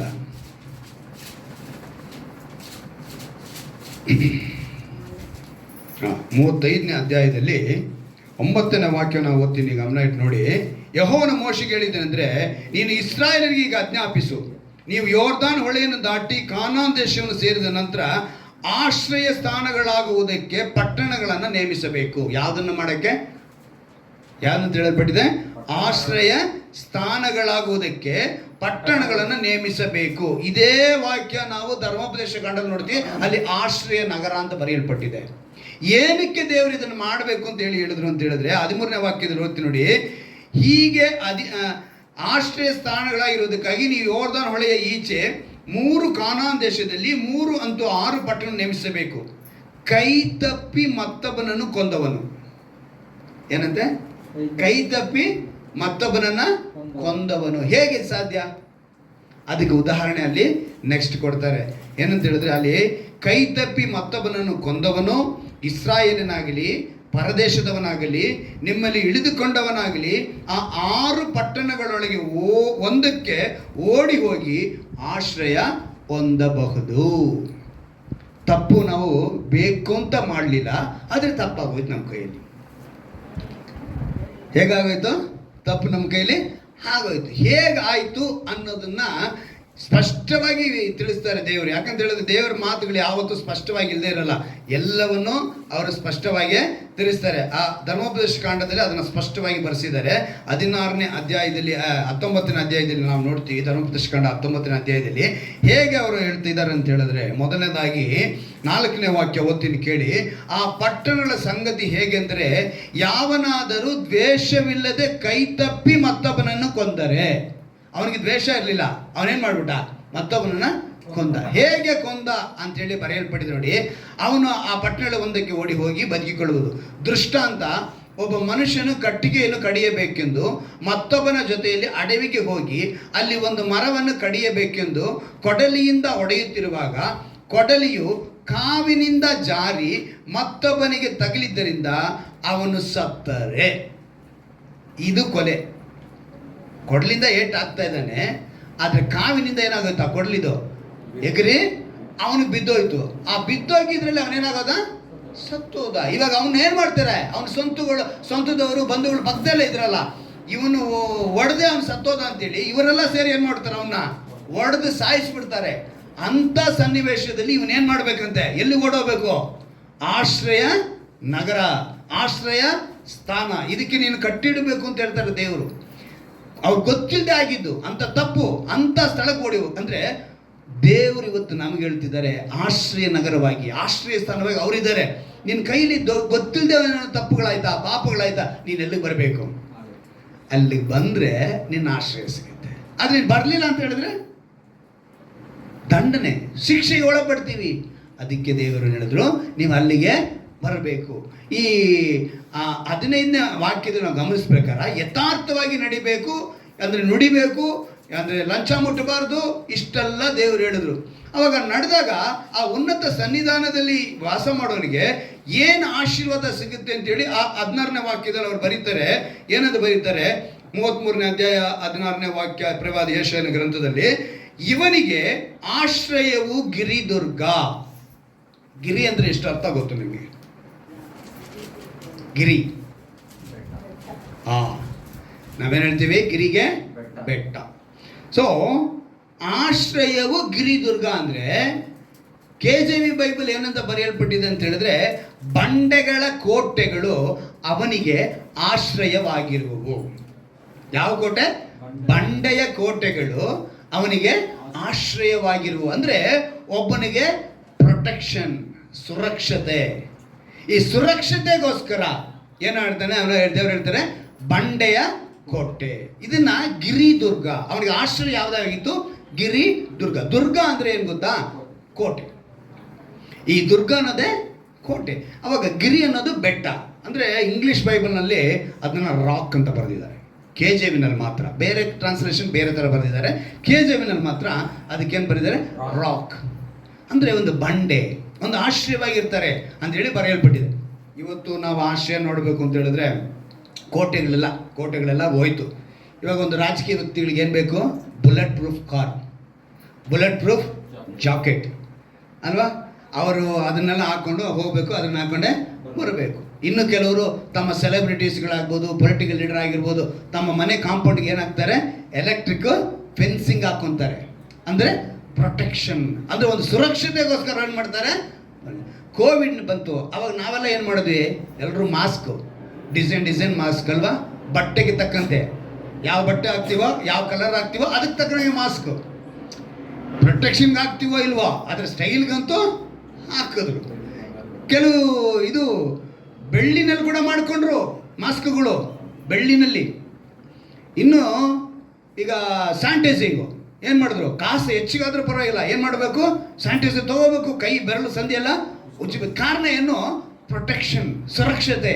ಅಂದರೆ ನಾವೇನಾಗಿರಬೇಕು, ಪ್ರೊಟೆಕ್ಷನ್ ಆಗಿರಬೇಕು. ಬಂಡೆಗಳ ಕೋಟೆಗಳ ಅವನಿಗೆ ಆಶ್ರಯವಾಗಿತ್ತು ಅಂತ ಹೇಳುವಾಗ ಒಂದು ಪ್ರೊಟೆಕ್ಷನ್. ಆ ಪ್ರೊಟೆಕ್ಷನ್ಗಾಗಿ ಮನುಷ್ಯ ಏನು ಮಾಡ್ದ, 2 ವೀಲರಲ್ಲಿ ಹೋದರೆ ಹೆಲ್ಮೆಟ್ ಹಾಕಬೇಕು ಅಂತಾರೆ, ಏನಕ್ಕೆ, ಪ್ರೊಟೆಕ್ಷನ್ನು.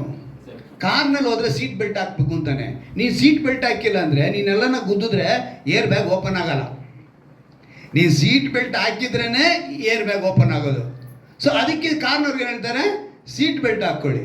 ಫ್ಲೈಟಲ್ಲಿ ಹೋದರೂ ಅಷ್ಟೇ, ನಾನು ಫ್ಲೈಟಲ್ಲಿ ಹೋಗಿಲ್ಲ, ಆದರೆ ವಿಷಯ ತಿಳ್ಕೊಂಡು ಫ್ಲೈಟಲ್ಲಿ ಹೋಗೋರು ಕೂಡ ಏನು ಮಾಡಬೇಕು, ಟೇಕ್ ಆಫ್ ಆಗೋವಾಗ ಏನಾಗಬೇಕು, ಸೀಟ್ ಬೆಲ್ಟ್ ಹಾಕ್ಬೇಕು. ಆಮೇಲೆ ಮಧ್ಯದಲ್ಲಿ ಥಂಡರ್ಸ್ ಅಂತಾರೆ, ಅದು ಬಂದಾಗ ಕೂಡ ಏನು ಮಾಡ್ಕೋಬೇಕಂತೆ, ಥಂಡರ್ಸ್ ಬಂದಾಡ್ದಾಗ ಹಿಂಗೆ ಅಲ್ಲಾಡುತ್ತೆ ಪ್ಲೈನು, ಹೇಳ್ತಾರೆ, ಹೋಗಿ ಬಂದಿರೋರು ಹೇಳ್ತಾರಲ್ಲ, ಅವ್ರು ಹೇಳೋ ಪ್ರಕಾರ ಥಂಡರ್ಸ್ಗೆ ಏನಾಗುತ್ತಂತೆ, ಅಲ್ಲಾಡುತ್ತೆ. ಆವಾಗ ಏನು ಮಾಡಬೇಕು, ಆವಾಗಲೂ ಬೆಲ್ಟು ಹಾಕೋಬೇಕು. ಅಲ್ಲಿ ಕೂಡ ಏನು ಪ್ರೊಟೆಕ್ಷನ್. ಅಂದರೆ ಪ್ರೊಟೆಕ್ಷನ್ ಅನ್ನೋದು ಬಹಳ. ಅಂದರೆ ಕೀರ್ತನೆ 4ನೇ ಅಧ್ಯಾಯದಲ್ಲಿ ಒಂದು ಅದ್ಭುತವಾದ ಮಾತು ಬರೆಸಿದ್ದಾನೆ ನೋಡಿ ಪ್ರವಾದಿ. ಯಾವ ರೀತಿಯಾಗೆಲ್ಲ ನೆನಪಿಗೆ ತರ್ತಾರೆ ಇಲ್ಲಿ. ಕೀರ್ತನೆಗಾರನ ಹೇಳ್ತಾನೆ 4ನೇ ಅಧ್ಯಾಯದಲ್ಲಿ, ಅದಕ್ಕೇ ಪ್ರತಿಯೊಂದು ವಾಕ್ಯಗಳನ್ನು ನಾವು ಚೆನ್ನಾಗಿ ಓದಬೇಕು. 4ನೇ ಅಧ್ಯಾಯ ಕೀರ್ತನೆಗಳು 8ನೇ ವಾಕ್ಯ, ನಾನು ನಿರ್ಭಯವಾಗಿರುವುದರಿಂದ ಮಲಗಿಕೊಂಡು ಕೂಡಲೇ ನಿದ್ದೆ ಮಾಡುವ. ಹೇಗಂತೆ, ನಿರ್ಭಯ ಅಂದ್ರೇನು, ಅವನು ಸುರಕ್ಷಿತನಾಗಿದ್ದಾನೆ, ಅವನು ಪ್ರೊಟೆಕ್ಷನಲ್ಲಿದ್ದಾನೆ. ಅದರಿಂದ ಅವನಿಗೇನು ಬಂತಂತೆ, ನಿದ್ದೆ. ಮಲಗಿದ ತಕ್ಷಣ ಅವನಿಗೆ. ಇವತ್ತು ಎಷ್ಟು ಜನಕ್ಕೆ ನಿದ್ದೆ ಬರ್ತಿಲ್ಲ ಗೊತ್ತಾ, ರಾತ್ರಿ ಹೊತ್ತು ಒಂದು ಜರ್ಕ್ ಬಂದಂಗೆ ಇರುತ್ತೆ. ಜರ್ಕ್ ಬಂದಿದ ತಕ್ಷಣ ಏನು ಹೇಳ್ತಾರೆ? ನಿದ್ದೆನೇ ಹೋಯ್ತು. ಏನಂತೆ? ನಿದ್ದೆನೇ ಹೋಯ್ತು. ಕೆಲವು ಸಮಯ ನಾವು ಹೇಳ್ತೀವಿ, ಒಂದು ಸೈಡೇ ಮಲಗಿಬಿಡ್ತೀವಿ, ಒಂಥರ ಜೋಮಡ್ದಂಗೆ ಆಗೋಯ್ತು, ಆವಾಗಿಂದ ನಿದ್ದೆನೇ ಬಂದಿಲ್ಲ. ಒಂದು ಹೇಳ್ತೀನಿ ಕೇಳಿ, ಯಾವುದೇ ದುರಾತ್ಮ ಬಂದು ನಮ್ಮನ್ನು ಹಿಡಿಯೋಕ್ಕೂ ಆಗಲ್ಲ, ಮೇಲೆ ಕುತ್ಕೊಳ್ಳೋಕ್ಕೂ ಆಗಲ್ಲ, ಯಾವುದು ಮಾಡೋಕ್ಕಾಗಲ್ಲ. ನಮ್ಮ ಶರೀರ ವೆಯ್ಟ್ನ ನಾವು ಯಾವ ಕಡೆ ಬಿಟ್ಟು ಮಲಗಿರ್ತೀವೋ, ಯಾವ ಕಡೆ ಮಾತ್ರ ಮಲಗ್ತೀವೋ, ಆ ನರಗಳು ಕೆಲಸ ಮಾಡಿಲ್ಲ ಅಂದರೆ ಮಾತ್ರ ನಮಗೆ ಅದು ಕಾಣಿಸಿದೆ ಹೊರತು ಯಾವುದೇ ಬಂದು ನಮ್ಮ ಹಿಡಿಯೋದಕ್ಕೆ ಸಾಧ್ಯನೇ ಇಲ್ಲ. ಅವಾಗೆ ಶಕ್ತಿನೇ ಇಲ್ಲ. ಪಾಪ ದೇವ್ರ ಮಾತೇನಂತ ಹೇಳಲ್ಪಟ್ಟಿದೆ, ಸತ್ತಿದ ತಕ್ಷಣ ಆತ್ಮ ಎಲ್ಲಿಗೆ ಹೋಗ್ಬೇಕಂತೆ? ಅವರ ಪ್ರಾಣ ಕೊಟ್ಟ ದೇವರ ಬಳಿ ಹೋಗಿ ಸೇರ್ಕೋಬೇಕು ಅಂತ ಮಾತು ಹೇಳ್ಬಿಟ್ಟಿದೆ. ಅದ್ರ ಪ್ರಕಾರ ಆತ್ಮ ಏನಾಗ ಮಾಡೋಗುತ್ತೆ? ದೇವರ ಹತ್ರ ಹೊಟ್ಟೋಗುತ್ತೆ. ಪಾಪ ಅದಕ್ಕೆ ಶಕ್ತಿನೇ ಇಲ್ಲ. ಆದರೆ ಇವತ್ತು ಮನುಷ್ಯ, ಮೊನ್ನೆ ನಮ್ಮ ಫ್ರೆಂಡ್ ಒಬ್ಬ ಹೇಳ್ತಿದ್ದ, ಅವ್ರ ದೊಡ್ಡಮ್ಮ ಸತ್ತೋ ಈ ತಕ್ಷಣ ಅವ್ರ ಫೋಟೋ ಇಟ್ರಂತೆ, ಎಡೆ ಇಟ್ರಂತೆ, ಮುಂದೆ ಮರಳಾಕಿ ಇಟ್ಟಿದ್ರಂತೆ. ಏನಕ್ಕೆ ಇಟ್ಟಿದ್ರು? ಏನಕ್ಕೆ ಹೇಳಿ? ಅವ್ರು ಬಂದು ಹೋಗಿದ್ದಕ್ಕೆ ಗುರ್ತು ಕಾಣಿಸುತ್ತಂತೆ. ಅವ್ರು ಬಂದಿದ್ದಕ್ಕೆ ಒಂದೇ ಜಂಗಿತ್ತಂತೆ, ಇನ್ನೊಂದಿಗೆ ಹೋಗಿದ್ದಕ್ಕೆ ಒಂದೇ ಜಿಂಗಿತ್ತಂತೆ. ನನಗೆ ನಗುನ ಎಲ್ಲ ಕೋಪಿಸ್ಕೊಳ್ಳೋದಲ್ಲಿ ಆ ರೀತಿ ಅನ್ನಂಗಿದ್ರೆ, ಪಾಪ ನಶಾನ ಯಾರೋ ಒಬ್ಳು ತೀರ್ಕೊಂಡಲ್ಲಪ್ಪ, ರೇಪ್ ಮಾಡಿ ಸಾಯಿಸ್ಬಿಡಲ್ಲ, ಅವಳು ಏನು ಮಾಡಬೇಕಿತ್ತು? ಆತ್ಮವಾಗಿ ಅವ್ರನ್ನ ಕೊಲ್ಲಬೇಕಿತ್ತು. ಇವತ್ತು ಪಾಪ ಎಷ್ಟು ಹೆಣ್ಮಕ್ಳು ಅತ್ಯಾಚಾರಕ್ಕೆ ಒಳಪಟ್ಟಿರೋರು, ಪ್ರಾಣ ಬಿಟ್ಟಿರೋರು, ಯಾರೂ ದೆವ್ವ ಆಗಿ ಅಥವಾ ಮೋಹಿನಿಯಾಗಿ ಏನೋ ಹೋಗಿ ಅವ್ರನ್ನ ಯಾರನ್ನೂ ಸಾಯಿಸಲಿಲ್ಲ. ಎಲ್ಲಿಂದ ಬರುತ್ತೆ ಇವರಿಗೆಲ್ಲ ಯೋಚನೆಗಳು? ನನಗೆ ಗೊತ್ತಿಲ್ಲ. ಸಿನಿಮಾದವ್ರು ಮಾಡೋದು, ಸಿನಿಮಾದವ್ನು ಬಂದ್ಬಿಟ್ಟು ಅಲ್ಲಿ ಕುಂಡ್ರಿಸ್ತಾನೆ, ಇಲ್ಲಿ ಕುಂಡ್ರಿಸ್ತಾನೆ, ದೆವ್ವ ಹಿಂಗೆ ಬರುತ್ತೆ ಅಂತಾನೆ, ಕಾರ್ ಇಲ್ಲಿಂದ ಹೋಗುತ್ತಂತೆ, ಇವನು ಇಲ್ಲಿಂದ ಅರಗ ಆಡ್ತಾನಂತೆ. ಇದೆಲ್ಲ ಸಿನಿಮಾದಲ್ಲಿ ತೋರಿಸಿ ಜನ ಏನಾಗ್ಬಿಟ್ಟಿದ್ದಾರೆ? ದೆವ್ವ ಅಂದಿದ ತಕ್ಷಣ ಇದೆ ಅನ್ಕೊಂತಾರೆ. ದೆವ್ವ ಅದೆಲ್ಲ ಲೂಸಿಫರು ದುರಾತ್ಮಗಳನ್ನು ಕೊಡ್ತಾನೆ. ದುರಾತ್ಮಗಳನ್ನ ಕಳಿಸಿ, ಅದಕ್ಕೆ ದೇವರು ಹೇಳಿದೆ ಎಫೆಸರ ಪಟ್ಟಿಗೆಯಲ್ಲಿ 6ನೇ ಅಧ್ಯಾಯ ನಮಗೆ 10ನೇ ವಾಕ್ಯ ನೋಡಿದ್ವಿ, ನೀವು ಹೋರಾಡುತ್ತಿರುವುದು ಯಾರ ಮೇಲೆ? ದುರಾತ್ಮಗಳ ಸೇನೆ ಮೇಲೆ, ಅಂಧಕಾರದ ಶಕ್ತಿಗಳ ಮೇಲೆ. ಅಂಧಕಾರ ಅಂದರೆ ಎಲ್ಲ ಲೂಸಿಫರ್, ಅವನಿಗಿರೋದು ಶಕ್ತಿ. ಅವನೇನು ಮಾಡ್ತಾನೆ? ಒಂದು ವೇಳೆ ನಾವು ಯಾರ ಮೇಲೆ ಪ್ರೀತಿ ಇಟ್ಟಿದ್ದೀವೋ ಅವ್ರ ಹೆಸರು ಹೇಳಿಕೊಂಡು ನಮ್ಮ ಹತ್ರ ಬಂದು ಕ್ರಿಯೆ ಮಾಡಕ್ಕೆ ಬರ್ತಾನೆ ಹೊತ್ತು, ಬಟ್ ಆ ಆತ್ಮ ಬರೋದಕ್ಕೆ ಸಾಧ್ಯನೇ ಇಲ್ಲ. ಸೊ ಪ್ರೊಟೆಕ್ಷನ್ ಅನ್ನೋದು ನಮ್ಗೇನು ಬೇಕು? ನೀನು ನಿರ್ಭಯವಾಗಿರ್ಬೇಕು ಅಂದರೆ ನೀನು ದೇವರೊಂದಿಗೆ ವಾಸ ಮಾಡಬೇಕು. ಅದೇ ಉನ್ನತ ಸನ್ನಿಧಾನ. ಟರ್ಕಿ ದೇಶದಲ್ಲಿ ಸುಲ್ತಾನ್ ಸುಲೇಮಾನ್ ಅಂತ ಒಬ್ಬ ವ್ಯಕ್ತಿ ಇದ್ದ. ಅವನು ಬಹಳವಾಗಿ ಆಳ್ವಿಕೆ ಮಾಡಿದವನು. ಅವನು ಅರಮನೆ ಬಂದ್ಬಿಟ್ಟು ಇವತ್ತು ಮ್ಯೂಸಿಯಂ ಆಗಿ ಮಾಡಿದ್ದಾರೆ ಟರ್ಕಿನಲ್ಲಿ. ಆ ದೇಶದಲ್ಲಿ ಆ ಮ್ಯೂಸಿಯಂ ಮಾಡಿದಾಗ ಅಲ್ಲಿ ಹೋಗಿ ಬಂದಿರುವಂಥ ಕೆಲವರು ಆರ್ಟಿಕಲ್ ಬರೆದು ಓದಿ ನಾನು ನಿಮ್ಗೆ ಹೇಳ್ತಾ ಇದ್ದೀನಿ. ಅವ್ರೇನು ಹೇಳ್ತಾರೆ ಅಂತ ಹೇಳಿದ್ರೆ, ಅವನು ತನ್ನ ಅರಮನೆಯಲ್ಲಿ ಅವನು 7,000 ಜನಕ್ಕೆ ಅಡುಗೆ ಮಾಡಿಸ್ತಾ ಇದ್ದಂತೆ. ಎಷ್ಟು ಜನಕ್ಕೆ? ಅಷ್ಟು ದೊಡ್ಡ ಒಂದು ವ್ಯಕ್ತಿ.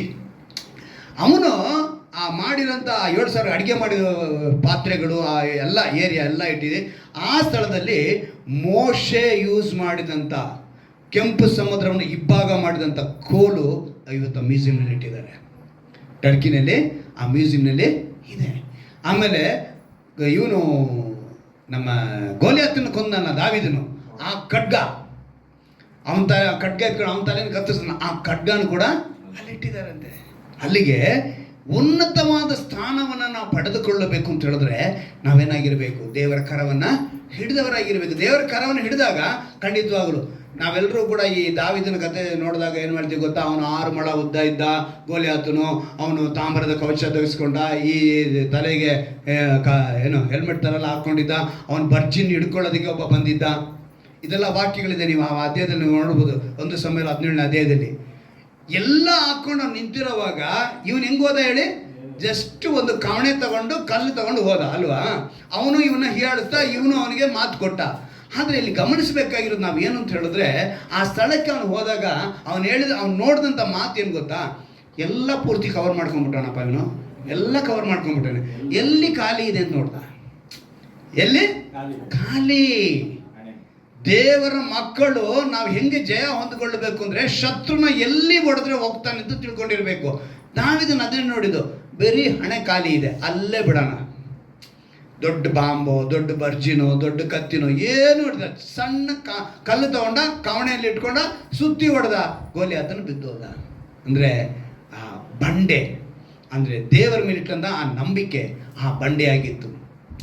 ಇಸ್ರಾಯೇಲರಲ್ಲಿಂದ ಬಂದಾಗ ಒಂದು ಮಾತು ಬರೆಯಲ್ಪಟ್ಟಿದೆ 1 ಕೊರಿಂಥದಲ್ಲಿ, ಇಸ್ರಾಯೇಲರು ದೀಕ್ಷಾಸ್ನಾನ ಪಡೆದುಕೊಂಡ್ರು ಬರೆಯಲ್ಪಟ್ಟಿದೆ. ಹೇಗೆ ಅಂತ ಹೇಳಿದ್ರೆ, ದೈವಿಕವಾದ ಬಂಡೆ, ಅವರ ಆಹಾರ ಮನ್ನವನ್ನು ತೆಗೆದುಕೊಂಡ್ರು ಅಂತೇಳಿ ಬರೆಯಲ್ಪಟ್ಟಿದೆ. ಅಂದರೆ ಕ್ರಿಸ್ತನನ್ನು ಏನು ಹೇಳ್ತಾರೆ? ದೈವಿಕವಾದ ಬಂಡೆ. 5 ರೊಟ್ಟಿ 2 ಮೀನು, ಅವರಲ್ಲಿ ಇದ್ದಿದ್ದು ಸ್ವಲ್ಪನೇ. ಆದರೆ ಅವ್ರು ಏನು ಮಾಡಿದ್ರು? ಆ 5 ರೊಟ್ಟಿ 2 ಮೀನಿಗೆ ಎಷ್ಟು ಜನಕ್ಕೆ? ಹತ್ರ ಅಂದಿಲ್ಲ 5,000 ಅಂತ ಬರೆಯಲ್ಪಟ್ಟಿದಲ್ವಾ. 5,000ಕ್ಕೆ ಹೆಂಡತಿ ಅಂತ ಹೇಳಿದ್ರೆ ಒಂದೊಂದು ಹೆಂಡತಿ ಲೆಕ್ಕ ಮಾಡೋರು 5,000ಕ್ಕೆ 5 10 ಆಯ್ತಾ. 10 ಜೊತೆ ಅವ್ರ ಮಕ್ಕಳು ಇಬ್ಬರು ಅಂದರೆ ಕೂಡ ಎಷ್ಟಾಯ್ತು? 10,000 ಆಯ್ತು. ಇದು 10 ಅದು 10 20,000 ಆಯ್ತು. ಒಂದು ವೇಳೆ ನಮ್ಮ ಪೂರ್ವಿಕರಂತೆ 4 5 ಈಗ ನಮ್ಮಮ್ಮ 5 8 9 12 ಹಿಂಗೆಲ್ಲ ಬಿಡಿಸ್ಕೊಂಡಿದ್ರು. ಆ ಥರನ ಬಿಡಿಸ್ಬಿಟ್ಟಿದ್ರೆ ಏನು ಕತೆ ಅಲ್ವಾ? ದೇವರ ಬಳಿ ಅವ್ರು ಕೊಟ್ಟಿದ ತಕ್ಷಣ ದೇವರು ಆಶೀರ್ವಿಸಿ. ಅಂದ್ರೆ ಪ್ರೊಟೆಕ್ಷನ್ ಅನ್ನೋದು, ಆ ಬಂಡೆ ಅನ್ನೋದು, ಬಂಡೆಗಳ ಕೋಟೆ ಅನ್ನೋದು ಎಲ್ಲಿದೆ ಅಂತ ಹೇಳಿದ್ರೆ ದೇವರ ಕರದಲ್ಲಿದೆ. ಇವತ್ತು ನೀನು ಉನ್ನತ ಸನ್ನಿಧಾನದಲ್ಲಿ ವಾಸ ಮಾಡಬೇಕು ಅಂದ್ರೆ ಎಲ್ಲಿಗೆ ಹೋಗ್ಬಿಡ್ಬೇಕು? ನೀನು ದೇವರ ಕರದಲ್ಲಿ ಹೋಗ್ಬಿಡ್ಬೇಕು. ಆಗ ಏನ್ ಮಾಡ್ತಾರೆ? ಆ ದೇವರ ಕರದಲ್ಲಿ ಹೋಗೋದಕ್ಕೆ ನೀನು ಯಥಾರ್ಥವಾದನ್ನು ನುಡಿಬೇಕು. ಲಂಚನ ಮುಟ್ಟಬಾರ್ದು, ಕೊಲೆ ಮಾತಿಗೆ ಕಿವಿಗೊಡಬಾರ್ದು, ನಿನ್ನ ಕೈನ ಒದರಿ ನೀನು ಶುದ್ಧವಾಗಿದ್ರೆ ಉನ್ನತ ಸನ್ನಿಧಾನದಲ್ಲಿ ವಾಸ ಮಾಡಿಸ್ತೀಯ. ಆ ಉನ್ನತ ಸನ್ನಿಧಾನದಲ್ಲಿ ವಾಸ ಮಾಡೋನಿಗೆ ಮೊದಲನೇದು ಸುರಕ್ಷತೆ. ಏನ್ ಸಿಗುತ್ತೆ? ಸುರಕ್ಷತೆ. ಎರಡನೇದು ಅದೇ ಅಧ್ಯಾಯದಲ್ಲಿ ಒಂದು ಮಾತಿದೆ, ಅನ್ನವು ನಿನ್ನದೇ, ನೀರು ನಿಸ್ಸಂದೇಹ. ನೀರೇನಂತೆ? ನಿಸ್ಸಂದೇಹ. ಅನ್ನವು ನಿನಗೆ ಉಚಿತ ಅಂತೇಳಿ. ಅವಾಗ ನೀರು ನಿಸ್ಸಂದೇಹ ಅಂದಿದ ತಕ್ಷಣ ಏನು ಎಳ್ನೀರ? ತೆಲುಗಿನಲ್ಲಿ ಎಳ್ನೀರಿಗೆ ಏನಂತ ಹೇಳ್ತಾರೆ? ಕೊಬ್ಬರ ಬೋಂಡ ಅನ್ನೋಕ್ಕಿಂತ ಬೋಂಡ ಅಂತಾನೆ ಜಾಸ್ತಿ, ಬಂಡ ಅಲ್ವಾ? ಕೆಲವರು ಬೋಂಡ ಅಂತಾರೆ ಅದನ್ನ, ತೆಲುಗಿನವರೇನೆ. ಅಂದ್ರೆ ಎಳ್ನೀರಲ್ಲ ಮಾತನ್ನ ಹೇಳ್ತಿಲ್ಲ ದೇವರು ಇಲ್ಲಿ. ನೀರು ನಿಸ್ಸಂದೇಹ ಅಂತ ಹೇಳಿದ್ರೆ ಏನಂತ ಹೇಳ್ತಿದ್ದಾರೆ? ನೀರು 2 ವಿಷಯಕ್ಕೂ ದೇವರು ಹೇಳ್ತಾರೆ. ಮೊದಲನೇದು ವಾಕ್ಯೋಪದೇಶ ಸಹಿತವಾದ ಜಲಸ್ನಾನ ಅಂತ ಹೇಳ್ತಾರೆ. ಎಫೆಸರ್ 5:27 ಏನಂತ ಹೇಳ್ತಾರೆ? ವಾಕ್ಯೋಪದೇಶ ಸಹಿತವಾದ ಜಲಸ್ನಾನ. ಇನ್ನೊಂದು ಪವಿತ್ರಾತ್ಮನ ಸ್ನಾನ. ಇದೆರಡಕ್ಕೂ ನೀರನ್ನ ಹೋಲಿಕೆ ಮಾಡಿದೆ.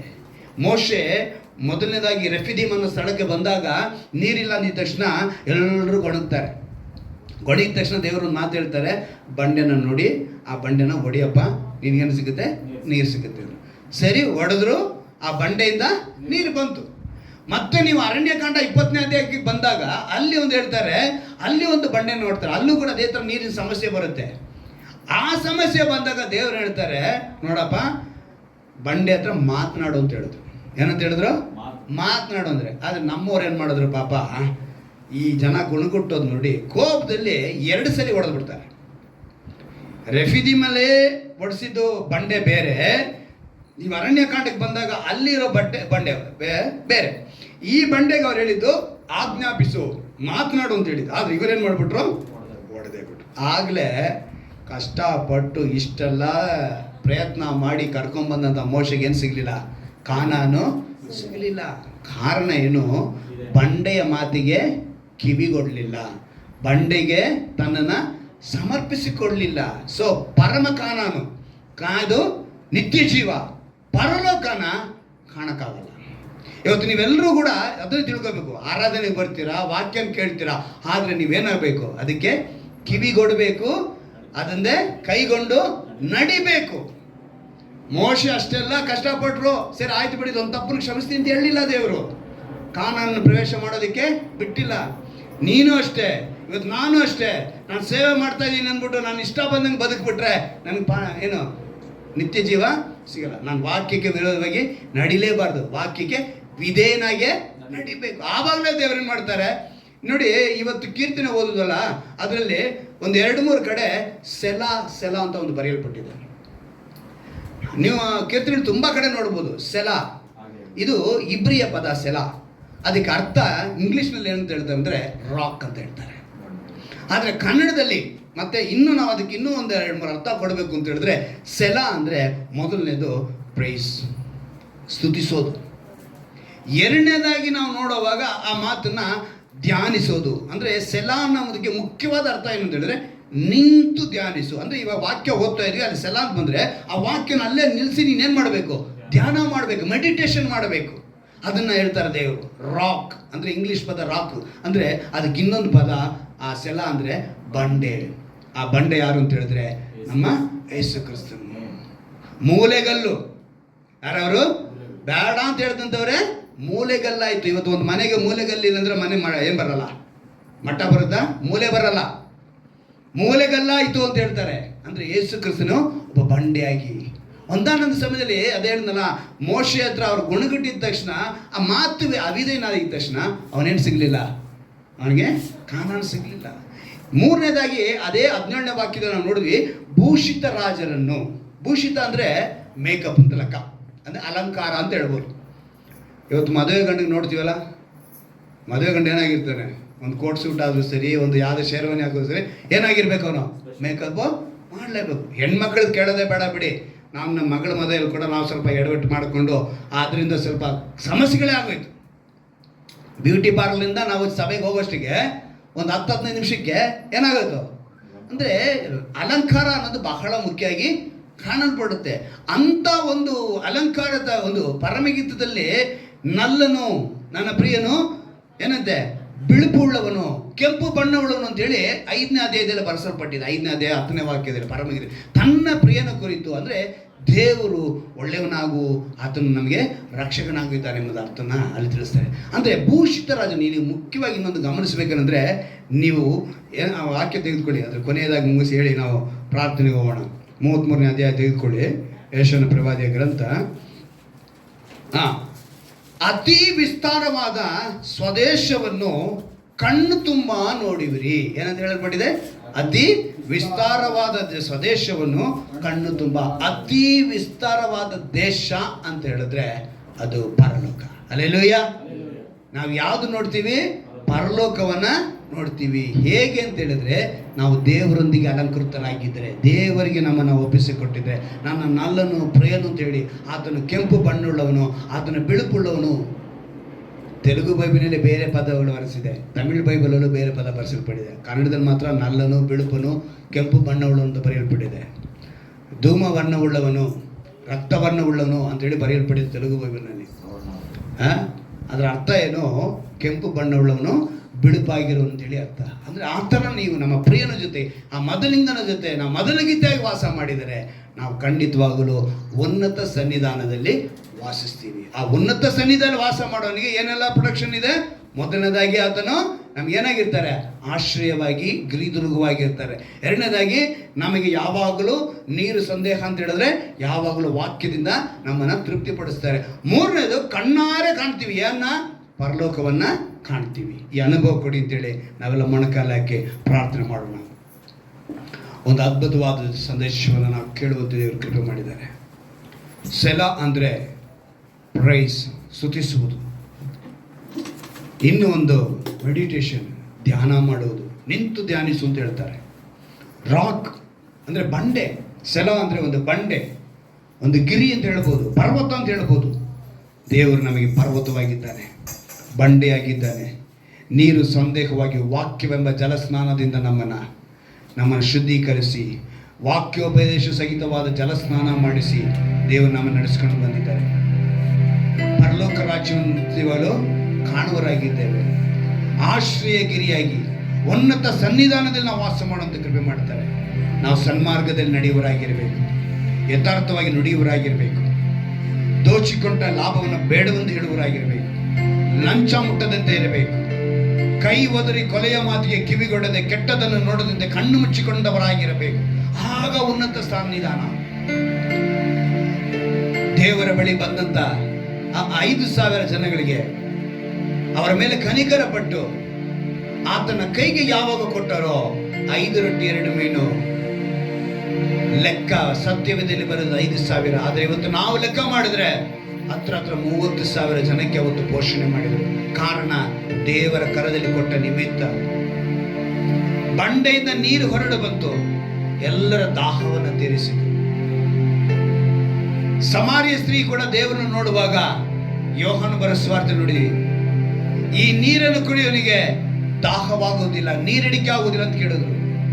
ಅದನ್ನು ಕೇಳಿದಂತ ಸಮಾರ್ಯ ಸ್ತ್ರೀ ಓಡಿ ಹೋಗಿ ಊರೊಳಗೆ, ಇದೋ ನನ್ನ ಬಗ್ಗೆ ತಿಳಿದವನೊಬ್ಬನು ಬಂದಿದ್ದಾನೆ, ಆತನು ನೋಡಲು ಬನ್ನಿ ಅಂತೇಳಿ ಒಂದು ಸುವಾರ್ತೆಗೆ ಸಹಾಯಕಳಾಗಿದ್ದಳು.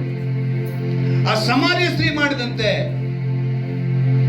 ಒಬ್ಬ ಸಮಾರ್ಯನು ಕೂಡ ಗಾಯಪಟ್ಟಂತ ಮನುಷ್ಯನಿಗೆ ಎಣ್ಣೆ ಹಚ್ಚಿ ದ್ರಾಕ್ಷಾರಸವನ್ನು ಕೊಟ್ಟು ಆರೈಕೆ ಮಾಡಿದನು. ಇಂಥ ಗುಣಗಳು, ಸ್ವಭಾವಗಳು ನಮ್ಮಲ್ಲಿ ಬರಬೇಕು. ಆಗ ಖಂಡಿತವಾಗಲು ಉನ್ನತ ಸನ್ನಿಧಾನದಲ್ಲಿ ನಾವು ವಾಸಿಸುವರಾಗಿರ್ತೀವಿ. ಆ ಉನ್ನತ ಸನ್ನಿಧಾನದಲ್ಲಿ ವಾಸಿಸುವವನಿಗೆ ಖಂಡಿತವಾಗಲೂ ದೇವರು ಯಾವಾಗಲೂ ಬಂಡೆಯ ಕೋಟೆಗಳ ಮಧ್ಯದಲ್ಲಿ ಅವರು ರಕ್ಷಣೆಯಾಗಿರ್ತಾರೆ, ಗಿರಿ ದುರ್ಗವಾಗಿರ್ತಾರೆ, ಆಶ್ರಯವಾಗಿರ್ತಾರೆ.